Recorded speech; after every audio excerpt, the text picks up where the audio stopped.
projeter la civilisation dans une course à l'aplatissement du réel. On entend par aplatissement du réel un acte de digitalisation volontaire et involontaire massif et local. On entend par digitalisation un acte de transformation de l'information déposée depuis la nuit des temps sur divers supports de données. La pierre, le livre, la peau, les plantes, la corde. En un code universel compris, codé et décodé par la machine universelle. La mu est stocké par cette même mu, le code binaire, des 0 et des 1, les zéros alignés dans les calculateurs et les registres de la mu qui transforment le monde réel en monde zéroun. On entend par information tout message organisé par l'homme.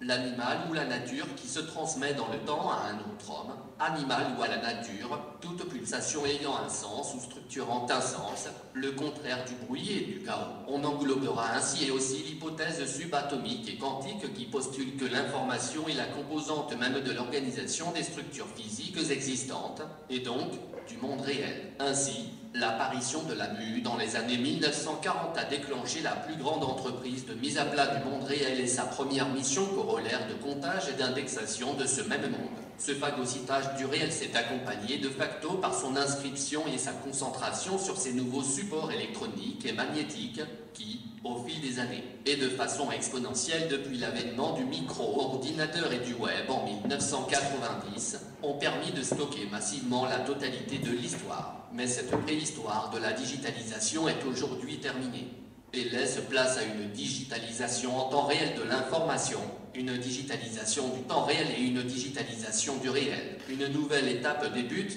l'information est créée avec le numérique, transportée par le numérique et stockée dans le numérique. Et même s'il est encore possible en 2013 de trouver des exemples de médias déclinés en dehors ou en complément du digital tels que le livre, l'évidence technologique, économique, politique, puis sociologique ne fera de ces exemples que des exceptions. Le couple mu et web est parvenu à un tel niveau d'infiltration du réel et de son organisation qu'il génère de l'information intra-mu qui se nourrit et s'entretient d'elle-même, créant une inflation informationnelle sans commune mesure dans l'histoire de l'humanité et dans celle individuelle des hommes. De plus, cette perte du réel s'est accentuée avec la digitalisation du réel lui-même.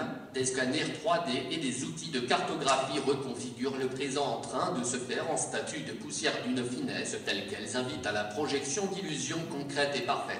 Un réel augmenté ou réel plus. Mais la zéronisation ne s'arrête pas là. L'ultime avatar de la mu se présente en la mu plus, un appendice technologique et mécanique de la mu, un robot ou une imprimante 3D qui fabrique du réel à partir des zérounes. Ainsi, le monde réel s'engouffre dans la mu sans question particulière pour fabriquer du réel plus.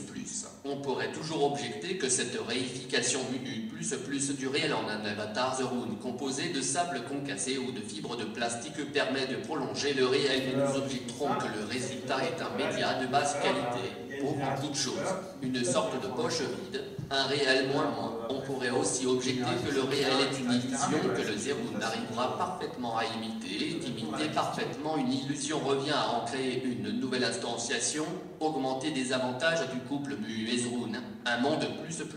L'objectif de ce manifeste n'est pas de lutter contre la mu, le réel plus et le monde plus, mais d'en montrer les dangers et les aléas. L'objectif est donc de remettre en jeu du lien entre la mu et le réel au cas où la mu viendrait aboguer ou se brûler aux radiations des orages magnétiques, car le réel plus et le monde plus étant des composantes de la mu, ils ne nous seront d'aucun secours en cas de disparition. Ainsi, d'une façon simple et évidente, nous appartenons au monde réel. Nous pensons et naviguons dans et avec le monde réel et nous sommes fabriqués de la même éventuelle illusion que le monde réel. Il faut sauver le monde réel. Ainsi, on s'attachera à toutes les créations, toutes les organisations, toutes les procédures qui permettent de fixer et de vitrifier l'information, toutes les entreprises artistiques, scientifiques, conceptuelles, toutes les œuvres de l'esprit qui s'attellent à organiser le monde réel en vue d'un stockage pérenne du monde zéroun et de sa restitution en cas de disparition.